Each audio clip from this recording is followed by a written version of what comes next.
तो आज मैं आपको एक अनोखी रहस्यमय कहानी सुनाऊंगा। अगर आप चैनल पर नए हैं तो अभी सब्सक्राइब कर ले, क्योंकि यह मेरा दूसरा नया चैनल है। तथा कहानी पूरा देखे, अंत में एक अनोखा रहस्य छुपा है। धन्यवाद। तो सुनिए। प्राचीन उज्जैन नगरी में कलाधर नाम का एक निर्धन पर प्रतिभाशाली कलाकार रहता था। कलाधर को धातु का काम आता था, पर वह गरीबी के कारण सोना चांदी नहीं खरीद सकता था।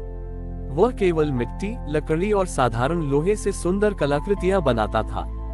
नगर के धनी लोग, जो हर धनतेरस पर केवल सोना खरीदते थे, कलाधर की कला को महत्व नहीं देते थे। वे उसे कहते थे, कलाधर कला पेट नहीं भरती। धनतेरस पर हुनर नहीं, धन खरीदा जाता है। उद्धरण चिन्ह। कलाधर इन बातों से दुखी नहीं होता था, क्योंकि उसका विश्वास था कि उसका हुनर ही उसका सबसे बड़ा धन है।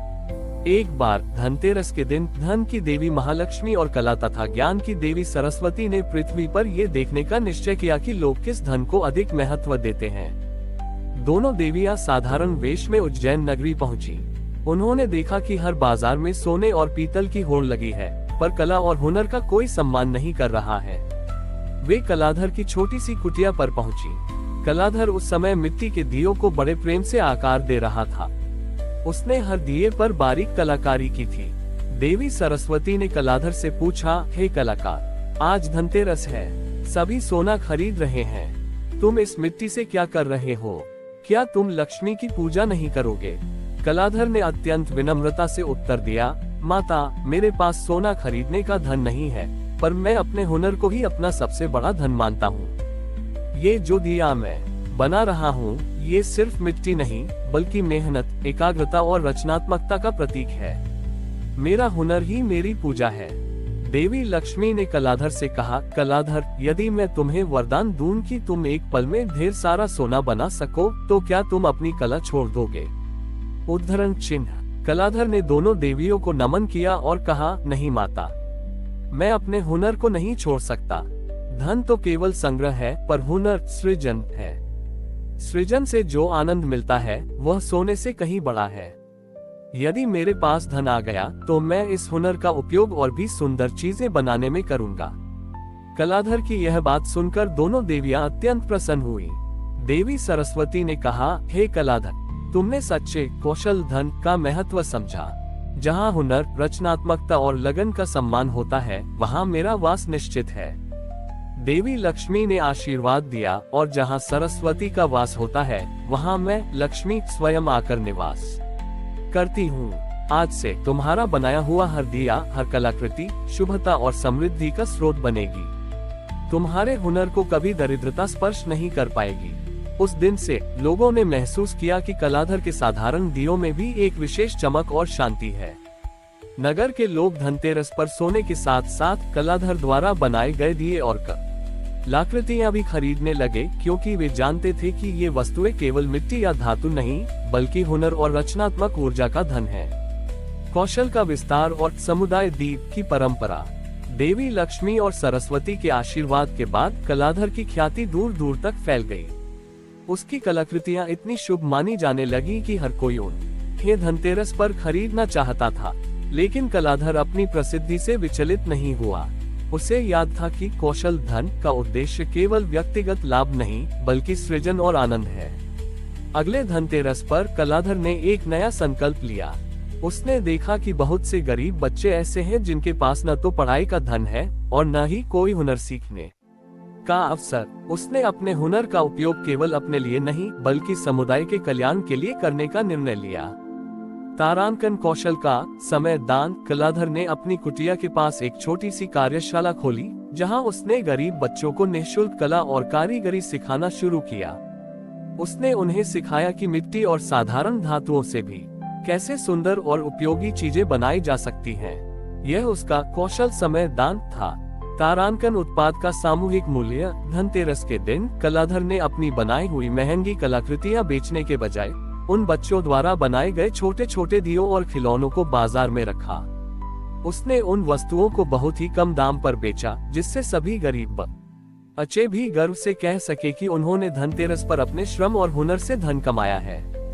तारांकन समुदाय दीप की स्थापना। कलाधर ने उन बच्चों और गांव के सभी कारीगरों की मदद से एक विशाल मिट्टी का दिया बनाया, जिसे उसने नगर के चौक में स्थापित किया।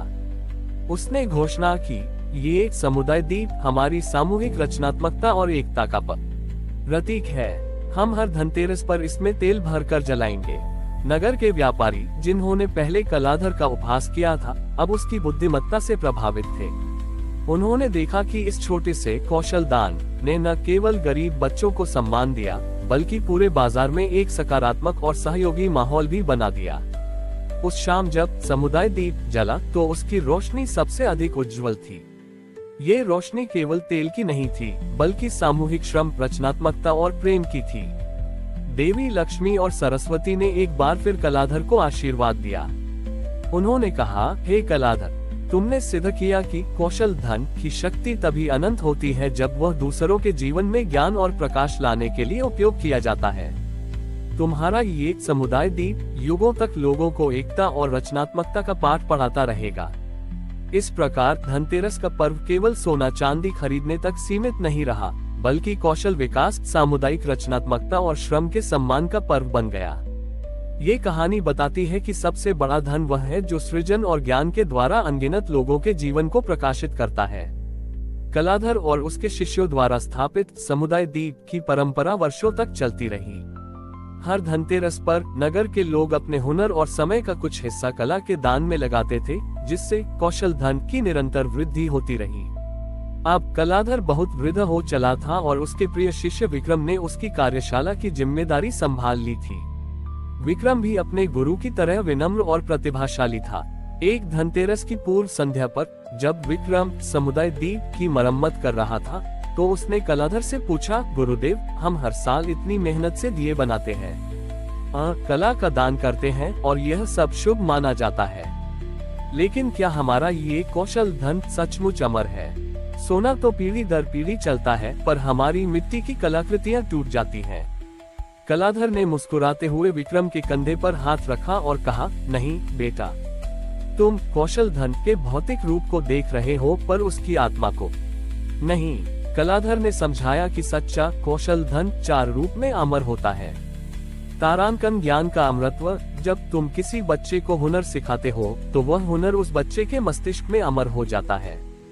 वह कौशल उस दिए की तरह है जिसकी लौ से तुम 1000 दिए जला सकते हो और मूल दिए की लौ फिर भी कम नहीं होती। तुम्हारा ज्ञान ही छोटे उमहारा अमर धन है।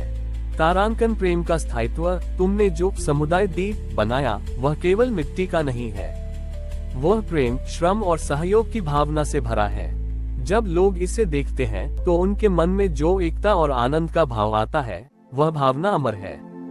यही भावनात्मक स्थायित्व है।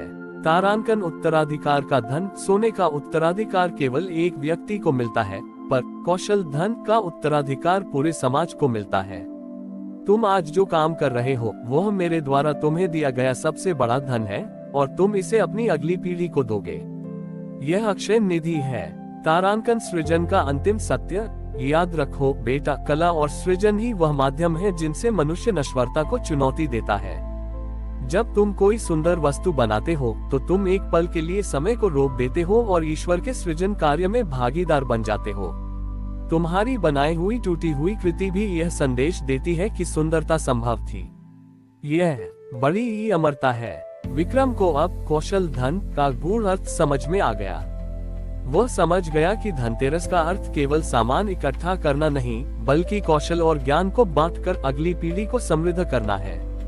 उस वर्ष धनतेरस पर विक्रम ने समुदाय दीप को जलाया और सभी नगरवासियों को प्रेरित किया कि वे अपने बच्चों को केवल धन नहीं, बल्कि कोई नया हुनर, नया ज्ञान या नया संस्कार भेंट करें। इस प्रकार ये कहानी पूर्ण हुई और यह स्थापित हुआ कि धनतेरस पर किया गया हुनर का दान और ज्ञान का प्रसार किसी भी भौतिक संपत्ति से अधिक मूल्यवान है, क्योंकि यह न केवल जीवन में समृद्धि लाता है, बल्कि समाज और पीढ़ी दर पीढ़ी अमरता की भावना को भी छोटी ही शिक्षित करता है।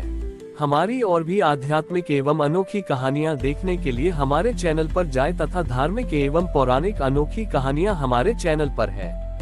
कृपया जाके देखें तथा हमारे चैनल को सब्सक्राइब करके रखें और वीडियो लाइक जरूर करें। धन्यवाद।